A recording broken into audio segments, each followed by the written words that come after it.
중세 이탈리아의 어느 나환자촌에 젊은 한 여인이 나병에 걸려서 다 죽어가는 몸으로 이 나환자촌에 들어옵니다. 이 여인은 귀족 출신으로 장래가 촉망되던 그런 여인이었습니다.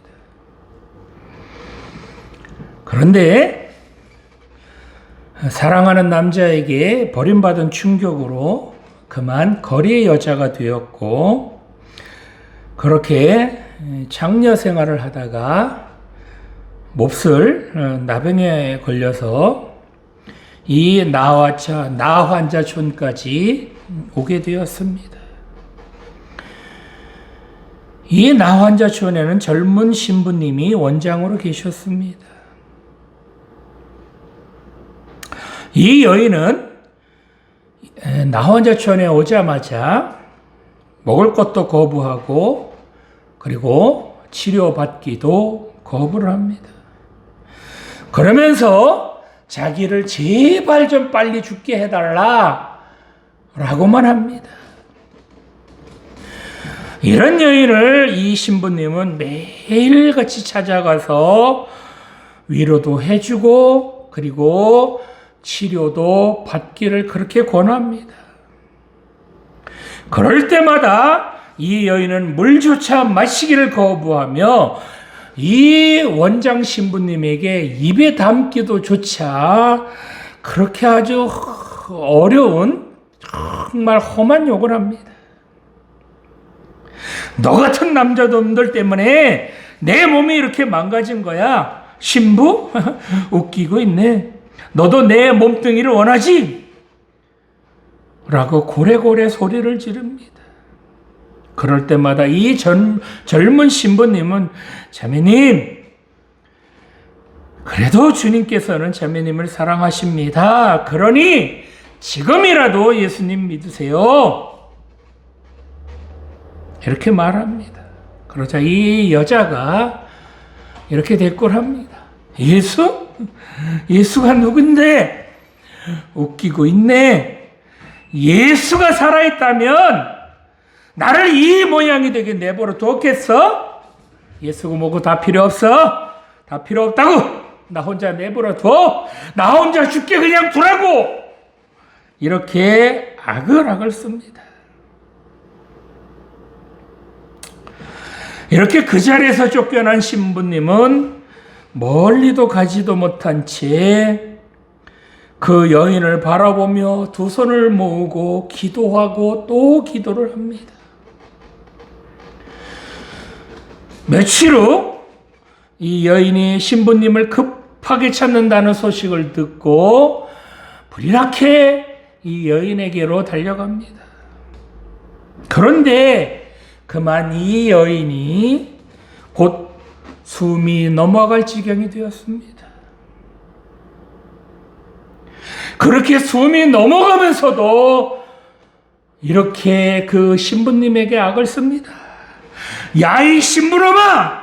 정말 예수가 살아있다면, 그 예수가 나를 아직도 사랑한다면, 내 이 썩어 문드러진 내 입술에 네 입을 좀 맞춰봐라, 이놈아! 이렇게 진물 나는 내 입술에 넌 용기가 나지 않아서 입을 못 맞추겠지? 겁나지? 아마 못할걸? 그러자 이 신부님은 조용히 다가가서 그 여인의 썩어 문드러진 그 입술에 입을 맞춥니다. 그러자 이 여인의 눈가에서는 눈물이 주르륵 흘러내립니다. 신부님을 보니까 예수님은 살아 계신 분이네요. 이렇게 예수님의 사랑을 깨닫게 해주셔서 감사해요. 라고 말하며 마지막 숨을 거두고 말았습니다. 그런데 이 신부님은 자기도 나 환자가 되어서 그곳에서 그렇게 봉사하다가 죽어갔다고 합니다. 성도 여러분, 사랑, 이 사랑이 뭘까요? 하나님께서 얼마만큼 여러분을 사랑해야 그 하나님의 사랑을 우리가 깨달을 수 있을까요? 하나님께서 여러분들 사랑하신다는 것을 얼마만큼 보여주셔야 하나님께서 여러분들 사랑하신다는 것 여러분들이 믿으시겠습니까?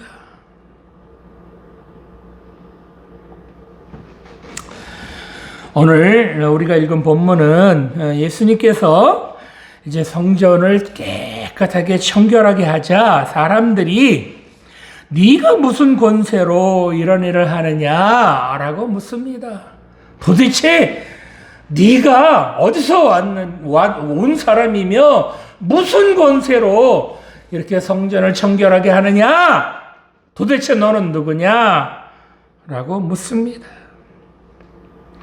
예수님은 이렇게 묻는 사람들에게 자신은 어떤 분이시며 자기를 이 땅에 보내주신 그 하나님 아버지는 어떤 분이신지 이제 비유로 말씀해 주고 계시는 겁니다. 뿐만 아니라 자신이 왜 이 땅에 왔는지 그리고 어떻게 죽을 것인지도 이 비유로 말씀해 주셨습니다. 예수님은 왜 이 땅에 오셨을까요? 아니, 하나님은 왜 하나밖에 없는 아들인 그 예수님을 이 땅에 보내셔야만 했을까요? 하나님께서 우리에게 이렇게 아들을 보내주시면서까지 우리에게 원하시는 것 혹시 있다면 우리에게 원하시는 것은 무엇일까요? 오늘 주신 본문을 살펴보며 함께 은혜 나누기를 원합니다. 자, 첫 번째로 하나님께서는 우리가 믿음의 열매, 신앙의 열매를 많이 맺기를 원하신다는 것입니다. 본문 1절 말씀 보겠습니다. 예수께서 비유로 그들에게 말씀하시되 한 사람이 포도원을 만들어 산 울타리를 두르고 집자는 틀을 만들고 망대를 지어서 농부들에게 세로 주고 타국에 갔더니 아멘. 예수님께서 활동하시던 이 당시에는 요단강의 계곡 북부 지역 그리고 갈릴리 고지대에 아주 포도를 짓는 포도 농사를 하는 그런 포도원이 굉장히 많았다고 합니다. 그런데 이 지역의 상당한 부분을 외국인 지주들이 차지하고 있었다고 합니다. 이렇게 넓은 땅을 소유한 지주와 그 땅을 빌어서 농사를 짓는 그 소작인들 간에는 세를 받는 문제로 갈등이 많았다고 합니다. 자,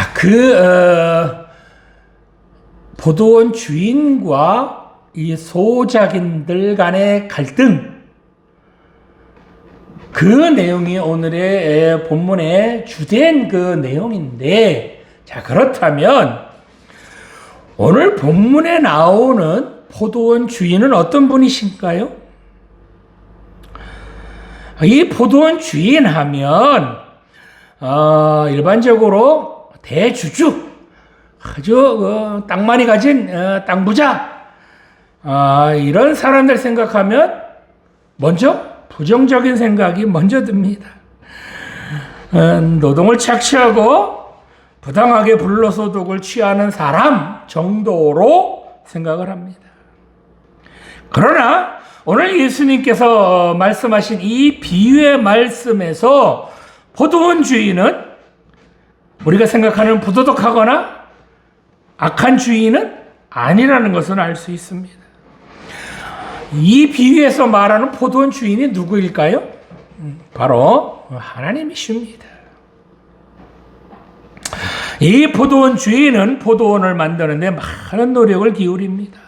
포도원을 해치는 그런 짐승들로부터 이 포도원을 보호하고 또한 열매를 탈취하려는 침입자들로부터 포도원을 지키기 위해서 산 울타리를 칩니다. 또한 포도즙 짜는 기구를 만들고 침입자를 효율적으로 감시하기 위해서 망대까지 세웠습니다. 이처럼 이 포도원 주인은 열심히 최선을 다해서 그 포도원에서 농사를 정말 잘 지을 수 있도록 모든 것을 다 갖추었습니다. 자, 그러면 이 포도원 주인은 무엇 때문에 이렇게 열심히 포도원을 만들었을까요? 바로 자기가 만든 포도원에서 좋은 열매를 많이 거두기 위함입니다. 이처럼 포도원 주인은 포도 농사에 필요한 가장 좋은 모든 것을 다 만든 후에 그 포도원을 농부들에게 새로 주었습니다. 즉, 이 말씀은 이 새를 이제 새로 빌린 그 농부들이 포도 농사를 짓기에 최상의 조건, 가장 좋은 조건을 만들어 주고 그렇게 만들어서 정말 농사 짓기에 충분하도록 모든 조건을 최상으로 만들어 주었다는 겁니다. 그리고 그들에게 새를 주고 이 주인이 이제 기다립니다. 이제 포도를 수확할 때가 되었습니다. 본문 2절 말씀 보니까 때가 이름에 이렇게 나오는데, 즉 포도원 주인이 수확을 거둘 만한 그런 시간을 주었다라는 것을 알 수 있습니다.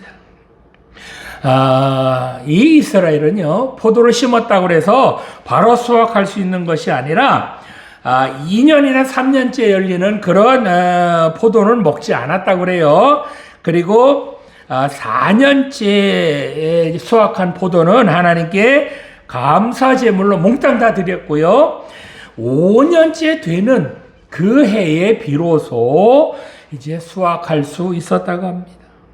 이처럼 5년째 되는 수확의 계절에 포도원 주인은 자기 몫의 포도 소출을 받아오라 라고 종을 이제 보냅니다. 이처럼 포도원 주인은 풍성한 열매, 많은 열매를 가져올 것을 기대하며 그렇게 기다리고 있었습니다. 그런데 본문 3절 말씀을 보면 이 주인의 기대가 어긋났다는 것을 알 수 있습니다. 본문 3절에 뭐라고 나와요? 그들이 종을 잡아 심히 때리고 거저 보내었거늘 이라고 합니다. 주인은 정말 많은 열매, 좋은 열매를 기다렸지만 이 소작인 농부들은 열매는커녕 주인이 보낸 종을 때리고 그리고 빈손으로 돌려보냅니다. 주인이 기대한 것은 이런 것은 아니지요. 주인이 농부들에게 농사를 잘 짓도록 모든 환경을 최고로 만들어준 것은 좋은 열매를 많이 거두기를 원했을 것입니다. 그러나 이 농부들은 주인의 기대와는 정반대였습니다. 그러니 이 주인이 얼마나 실망했겠습니까? 그렇습니다. 하나님께서도 우리들이 이 세상을 살아가면서 하나님께서 원하시는 좋은 열매, 아름다운 열매를 많이 맺도록 우리들에게 정말 은혜 충만, 조건 충만, 환경 충만하게 그렇게 주신 줄 믿습니다. 여러분 안 믿어지시나 보네요. 하나님께서 여러분들에게 좋은 열매 맺도록 여러분 정말 가장 좋은 환경, 가장 좋은 상황을 여러분들에게 만들어 주신 줄 믿습니다. 자, 그런데 우리들은 어떻습니까? 이 본문 말씀은요, 이사야서 5장을 배경으로 하신 말씀인데, 그 이사야서 5장 2절 말씀을 보면, 땅을 파서 돌을 지하고 극상품 포도나무를 심었도다. 좋은 포도 맺기를 바랐더니 들포도를 맺었도다. 라고 말씀하고 있습니다. 지금 이 포도원 주인은 정말 좋은 포도나무를 가장 좋은 환경에서 농사 지을 수 있도록 그렇게 모든 환경을 다 만들어주고 가장 좋은 극상품 포도를 이제 얻기를 원했습니다. 그런데 극상품은커녕 들포도를 맺었다라고 말하고 있습니다. 이럴 때에 주인의 실망감이 얼마나 크겠습니까? 오늘 예배 드리시는 여러분 하나님께서 원하시는 그런 극상품의 열매를 많이 맺으셨습니까? 하나님께서는 우리에게 어떤 일을 맡기실 때에 우리에게 기대하는 것이 있으셔서 우리에게 그 일을 잘 하도록 모든 상황, 환경을 다 만들어 주시고 기다리고 계십니다. 성경에 보면 하나님께서는 모세를 민족의 지도자로 부르셨고 이사야는 백성을 회개시키는 그런 선지자로 부르셨으며 베드로는 사람을 낚는 어부로 부르셨고 사울은 이방인들에게 복음을 전하는 자로 그렇게 불러주셨습니다. 이들이 그 일을 정말 잘하도록 정말 그 일을 통하여 좋은 열매를 맺을 수 있도록 가장 좋은 조건, 가장 좋은 환경을 만들어 주었습니다. 그래서 그들이 정말 하나님께서 원하시는 그런 멋진 일들을 해낼 수 있었습니다. 우리도 마찬가지입니다. 하나님께서 많은 은혜와 많은 달란트를 주셔서 우리에게 많은 열매 맺기를 기대하고 계십니다. 신앙의 열매, 믿음의 열매, 성령의 열매를 맺기를 원하신다는 겁니다. 그런데 그런 하나님의 기대와는 반대로 우리에게 거둘 열매가 없어서 극상품의 포도보다는 그저 들포도 몇 개 달리지도 않고 맛도 없는 그런 형편없는 그런 들포도나 맺고 있는 그런 우리는 아닌지, 그래서 하나님을 실망시키는 그런 우리는 아닌지 한번 여러분 되돌아보시기 바랍니다. 성도 여러분, 하나님께서 우리를 이렇게 구원해 주시고 하나님 자녀 삼아 주신 것은 우리가 정말 하나님의 자녀로 좋은 열매를 맺기를 원하셨기 때문에 이렇게 우리를 구원해 주신 줄 믿습니다.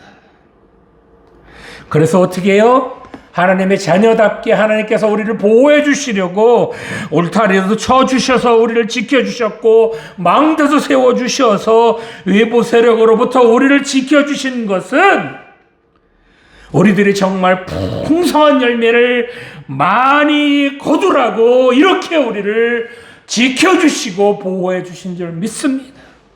그런데 하나님께서 원하시는 그런 열매는커녕 맺어서는 안 되는 그런 열매, 형편없는 열매, 있어서는 안 되는 그런 열매만을 주렁주렁 맺어서 하나님을 근심시키는 그런 우리는 아니었는지 이 시간 되돌아보시기 바랍니다.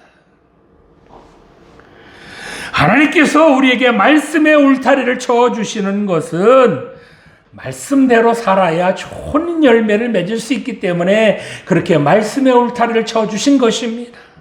뿐만 아니라 하나님께서 우리에게 성령의 망대를 세워주신 것, 그것은 바로 성령님의 그 경고에 귀를 기울이라고 그렇게 성령께서 우리의 마음속에 우리의 망대가 되시어서 우리들을 경고하고 계시는 겁니다.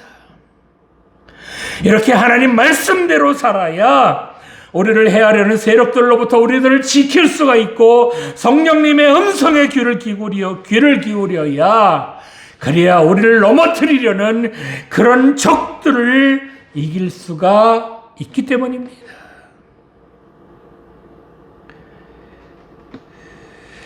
이처럼 하나님께서 우리를 지켜주시기 때문에 그렇기 때문에 우리가 하나님께서 원하시는 좋은 열매를 맺을 수 있다는 겁니다. 부디 바라옵기는 여러분들도 하나님께서 원하시는 그런 열매, 하나님께서 기대하시는 그런 극상품의 열매를 많이 맺으셔서 하나님의 기쁨이 되시는 그런 우리 모두가 되기를 간절히 소망합니다. 아멘. 자, 두 번째로 하나님께서는 우리가 죄 가운데 있을지라도 빨리 회개하시기를 원하신다는 겁니다. 본문 6절에서 8절까지의 말씀 보겠습니다. 이제 한 사람이 남았으니 곧 그가 사랑하는 아들이라 최후로 이를 보내며 이르되 내 아들은 존대하리라 하였더니 그 농부들이 서로 말하되 이는 상속자니 자 죽이자. 그러면 그 유산이 우리 것이 되리라 하고 이에 잡아 죽여 포도원 밖에 내 던졌느니라. 아멘. 자, 본문에서 말하는 종들은 하나님께서 보내신 선지자들을 말하는 것이고요. 여기서 농부들은 비유로 말하는 거지만 이게 종교 지도자들을 말합니다. 자, 이 농부들이 어떤 태도를 가졌지요? 본문 3절에 보니까 저희가 종을 잡아 심히 때리고 거저 보냈다라고 했습니다. 이 농부들은요, 마땅히 주인에게 약속한 것은 주어야 되죠. 왜요? 빌린 땅이니까, 소작농이니까. 그런데 본문 2절을 보면 이 주인이요, 많은 것을 원한 것도 아니에요. 소출에 얼마를 원했다는 겁니다. 그러나 이 농부들은 주인에게 그런 소출을 보내기를 거부했다는 겁니다. 이 당시 소작농들은요, 심하게는 10분의 8알까지도 바치는 그런 소작농들이 있었다고 그래요. 로마 사람들이 주인인 그런 땅은 10분의 8, 10분의 9까지도 그렇게 바치는 그런 소작농이 있었다 그래요. 그런데 여기 보니까 이게 얼마라고 나오는데 이게 아마 가장 적은 너희들이 바치는 거 좀 적게 좀 해도 괜찮아 라고 가장 많이 양보한 그 정도라고 학자들은 그렇게 보는 학자들이 있습니다. 이렇듯이 이 주인은요, 이 농부들을 학대하거나 억압하거나 갈취하라는 그런 주인이 아니라는 겁니다. 그렇게 정당한 대가를 요구하는 주인의 의도와는 다르게 이 농부들이 어떻게 했어요? 첫 번째 종은 잡아서 때리고 빈손으로 돌려보냈습니다. 그런데 이 주인은 인내심을 가지고 기다립니다. 얼마든지 법적인 조처를 취할 수 있었고 힘으로 문제를 해결할 수 있는데도 불구하고 또다시 두 번째 종을 보냅니다. 그러나 농부들은 두 번째 종의 머리를 때리고 능욕합니다.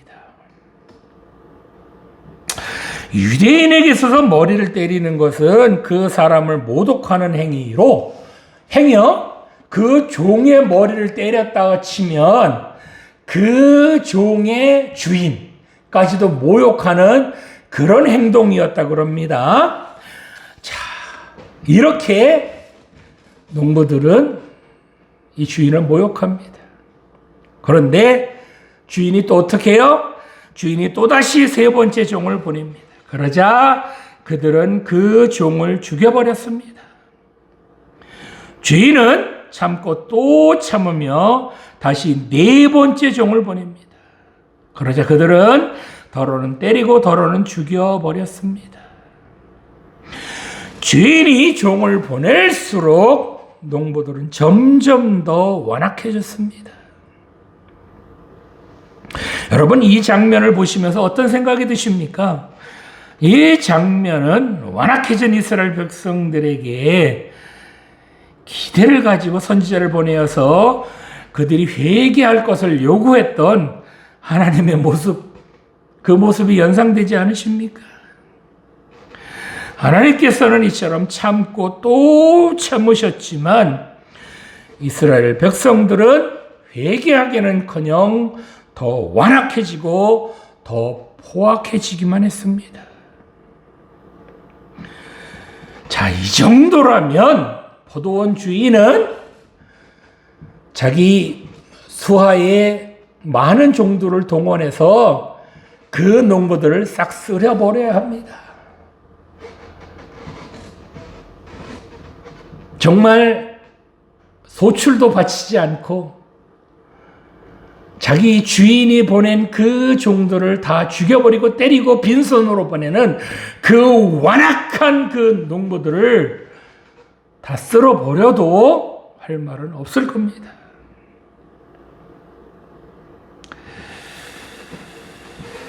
하나님께서도 마찬가지입니다. 하나님께서도 정말 하나님께로 돌아오지 않는 그 이스라엘 백성들, 정말 회개하지 않는 그 백성들을 쓸어버려도 할 말은 없습니다. 그런데 하나님께서는 이런 백성들을 심판하지 않으시고 그들이 회개하고 돌아오기를 기다리고 또 기다리셨습니다. 이처럼 하나님께서는 회개의 열매를 맺게 하기 위해서 많은 선지자들을 보냈지만 이스라엘 백성들은 회개하지 않았을 뿐만 아니라 오히려 그런 선지자들을 능욕하고 상처 입히고 죽여버리고 말았습니다. 이스라엘 백성들은 하나님께서 선지자들을 보내셨을 때에 자기들의 죄를 뉘우치고 하나님께로 속히 돌아왔어야 합니다. 하나님께서 참고 또 참으실 때 빨리 회개했어야 합니다. 자기들이 저지른 죄를 회개하지 않으면 죄에 대해서 무감각해집니다. 회개하지 않으면 죄를 계속 지어도 그 죄가 죄인지 모르게 됩니다. 회개할 줄 모르면 죄는 점점 더 자라게 됩니다. 욕심이 잉태한 즉 죄를 낳고 죄가 장성한 즉 사망을 낳게 됩니다. 결국에는 그 죄로 인하여 파멸에 이르게 됩니다. 죄를 지었을 때에 빨리 회개해야 하는 이유가 바로 죄를 회개하지 않고 우리 속에 그 죄를 남겨두게 되면 그 죄란 녀석이 나를 삼켜버리기 때문입니다. 그래서 죄라는 녀석이 나를 삼키기 전에 빨리 회개해야 내 속에 죄를 없앨 수 있고 그래야 살아날 수 있는 겁니다. 그래서 빨리 회개하라는 겁니다. 하나님이 뭐 급하다고 야 이놈들아 죄 지으면 빨리 회개라고 뭐 하나님이 급하셔서 그런 말씀 하시겠습니까? 다 누구 때문에? 우리를 위해서 하시는 말씀입니다. 우리 인간들은 누구라도 연약해서 죄를 짓지 않을 수는 없습니다. 이렇게 연약한 우리에게 회개해야 할 기회를 주시는 것, 그것이야말로 하나님의 은혜인 줄 믿습니다. 그런데 회개하지 않으면 죄에 대해서 무감각해져서 결국에는 그 죄가 그 사람을 삼켜버리고 맙니다. 누구라도 죄를 지을 수 있어요. 그러나 그 죄를 빨리 뉘우치고 하나님께로 돌아올 때에, 아니 하나님께로 돌아오기만 한다면 그러면 그 사람은 다시 하나님께서 그 사람의 죄를 용서해 주시고 씻어 주셔서 다시 살려 주시는 겁니다.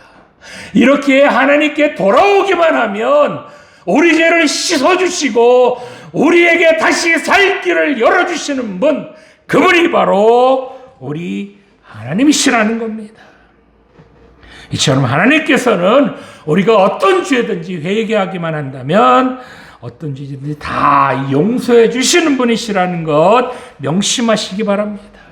성도 여러분, 하나님께서 여러분에게 기회를 주실 때에 여러분이 지은 죄 빨리 회개하시기 바랍니다. 그래야 죄의 고리를 끊을 수 있습니다.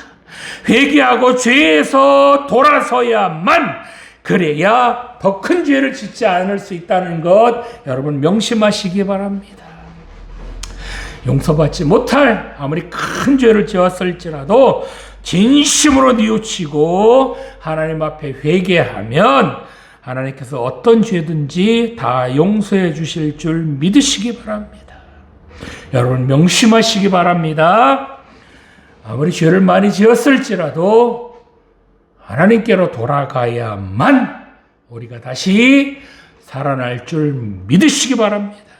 정말 진심으로 회개해야 우리에게 살 길이 있는 줄 명심하시기 바랍니다. 자, 마지막으로 하나님께서는 자기 아들을 죽이심으로 우리를 구원해 주셨습니다. 본문 9절 말씀 보겠습니다. 포도원 주인이 어떻게 하겠느냐? 와서 그 농부들을 진멸하고 포도원을 다른 사람에게 주리라. 아멘. 포도원 주인은 농부들에게 종들을 4번이나 보내죠. 그러나 그 농부들은 그 종들을 때렸고 능욕했고 죽였습니다. 주인이 이 정도 참았으면 많이 참은 겁니다. 그러나 이 주인은 마지막 기회를 또 그들에게 줍니다. 종들을 보내서 그들이 회개하지 않으니까 마지막으로 본문 6절에 나오는 것처럼 이제 한 사람이 남았으니 이 남은 한 사람을 보냅니다. 이 남은 한 사람이 누구죠? 바로 이 주인에게 하나밖에 없는 사랑하는 아들을 보냅니다. 주인이 너무너무나도 사랑하는 아들, 그 아들을 이 농부들이 존중해 줄 것을 알고 보냅니다. 그러나 농부들의 태도는 달랐습니다. 7절을 보면 이 농부들이 뭐라 그래요? 이는 상속자니 자 죽이자. 그러면 그 유산이 우리 것이 되리라 라고 모의를 하고 그 아들을 잡아 죽인 후 포도원 밖으로 던져버렸습니다. 이 농부들이 왜 이 아들을 죽였죠? 바로 그 포도원, 즉 자기들이 농사 짓고 있는 그 땅을 받을 유산자, 즉 그 땅을 상속받을 상속자, 즉 유산이 자기들에게 떨어지기 때문입니다. 주인은 농사 짓기에 부족함이 없도록 잘 준비해서 이들에게 세를 주었는데 이 약한 농부들은 그 포도원을 자기 것으로 만들겠다는 겁니다. 이 당시 법에 의하면 상속자가 없는 땅이나 3년 동안 주인이 소출의 이익을 받아가지 않으면 그 땅은 소작인의 소유가 되었다 그럽니다. 그래서 이 농부들이 지금 뭐 하는 거예요? 상속자, 그 주인의 아들, 그 아들이 상속자니까 그 아들을 죽여서, 그래서 이제는 상속자가 없는 사람으로 만들어서 그 땅을 자기들이 이제 가지려고 하는 겁니다.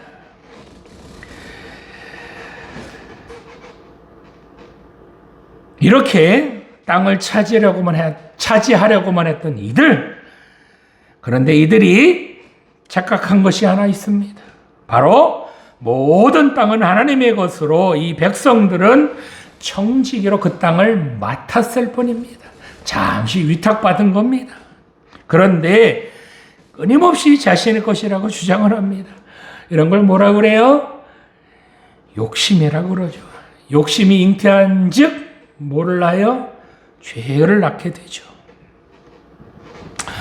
이렇게 자기네 뜰 것도 아닌 것을 자기네 것이라고 주장을 하다가 그것도 모자라서 그 땅을 강탈한들 그 땅이 자기네 것이 될까요?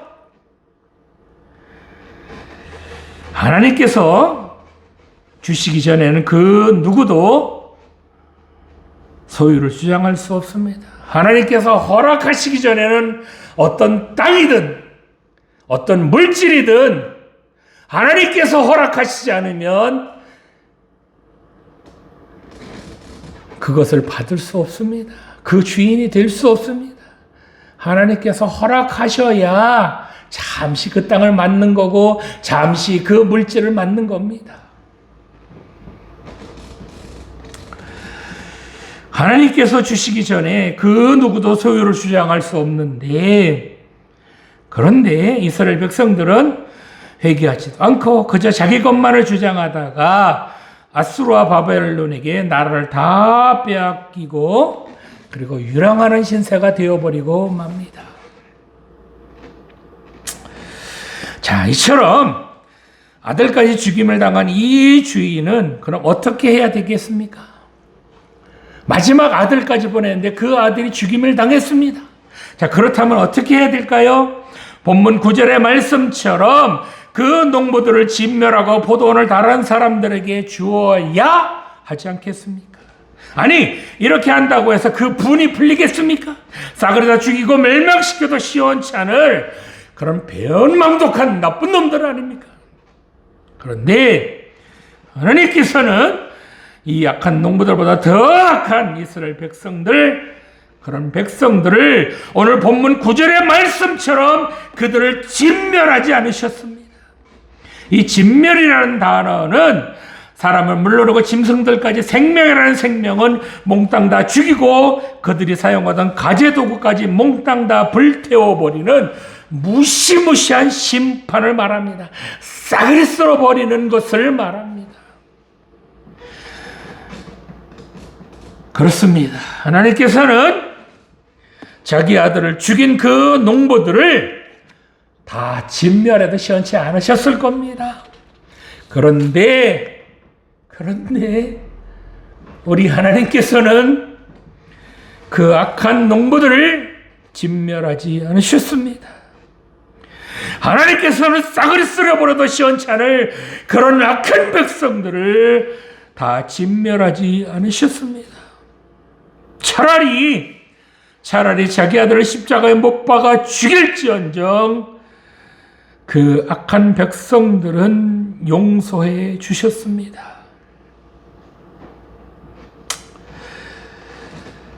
십자가를 저주의 십자가라고 그러죠.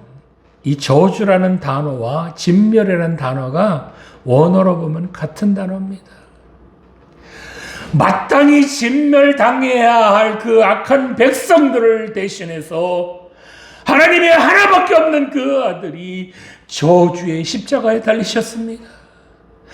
마땅히 저주받아야 할 백성들, 그 백성들을 하나님께서 살려주시려고 자기 아들을 저주의 십자가에 못 박아 죽이셨습니다. 그리고 그 악한 백성들을 용서해 주셨습니다. 자, 여러분 한번 생각해 보시겠습니까? 본문에서 이 아들은 자기가 그 농부들에게 가면 죽는다는 거 몰랐을까요? 그런데도 이 아들은 하나님 아버지의 말씀에 순종해서 그 농부들에게 갑니다. 충분히 거부할 수 있었을 겁니다. 아버지 보세요. 저놈들이 어떤 놈들인데 내가 거길 갑니까? 나 못 갑니다. 라고 말할 수도 있었을 겁니다. 그러나 하나님 아버지의 말씀에 순종하신 그 아들이 있었기 때문에 오늘 우리가 이렇게 용서받은 줄 믿습니다. 이 아들은 무엇 때문에 그 악한 농부들에게 갔을까요? 자기가 뻔히 죽을 것을 알면서도 왜 그 악한 농부들에게 갔을까요? 바로 자기가 죽을지라도 그 악한 사람들이 하나님께로 돌아오기를 원하셨기 때문입니다. 죄에 무디어져서 악한 열매를 맺고 있고 죽음의 길로 가고 있는 그들에게 이제 선한 열매를 맺고 하나님께로 돌아오기를 바라고 또 바랐기 때문에 그들에게로 간 것입니다. 아니, 더 나아가서 비록 자기는 죽을지라도 그 농부들을 너무너무나도 사랑했기 때문에, 그 농부들을 비록 악한 농부들이지만 그 농부들을 사랑했기 때문에 가지 않을 수 없었던 겁니다. 성도 여러분, 이처럼 예수님께서 우리를 위해서 그렇게 피 흘려 죽으시기까지 우리를 사랑하시는 그 뜨거운 사랑이 있었기 때문에 나 같은 죄인이 하나님의 자녀가 된 줄 믿습니다. 이렇게 우리를 구원하시려고 이 땅에 오신 그 예수님 거부하시겠습니까? 손고발에 못이 박히고 옆구리에 창에 찔려서 물과 피를 다 쏟으시기까지 우리를 사랑하시는 그 예수님의 손길, 이제는 돌아오라고 그렇게 우리를 부르시는 그 예수님의 손길을 외면하시겠습니까? 하나님께서는 그렇게 유대인들이 무시하고 거역하여 십자가에 못 박아 죽인 그 예수님을 다시 살려주시어서 그리스도와 주가 되게 하셨고, 그리고 교회의 머릿돌이 되게 하셨습니다. 이 예수님 때문에 우리가 다시 하나님의 자녀가 된 줄 믿습니다. 오늘은 사순절 세 번째 주일입니다. 이 사순절을 보내면서 이 예수님의 고난, 여러분 깊이 생각해 보시기 바랍니다. 이 예수님 때문에 나 같은 죄인이 구원받았다는 것을 깊이 명심하시고 그 예수님의 고난에 동참하시기 바랍니다. 그래서 이 죄악 많은 세상, 사랑을 눈 씻고 찾아볼래도 찾아볼 수 없는 이 세상에서 이렇게 우리가 예수님을 본받아서 여러분 가는 곳마다 예수님의 향기 날리며 예수님의 사랑을 널리 전하는 그런 우리 모두가 되기를 간절히 소망합니다. 기도드리시겠습니다. 살아계신 하나님 아버지, 부족하고 연약한 우리에게 울타리도 쳐주시고 망대도 만들어 주시어서 좋은 열매 많이 맺도록 우리를 지켜주시니 감사드립니다. 하나님께서 원하시는 대로 신앙의 열매, 믿음의 열매, 성령의 열매를 많이 맺는 우리 모두 되게 하여 주시옵소서. 우리는 연약하고 부족해서 늘 죄 가운데 살아갑니다. 행여 죄악의 길로 갈지라도 빨리 그 걸음을 멈추고 다시 하나님께로 되돌아오게 하여 주시옵소서.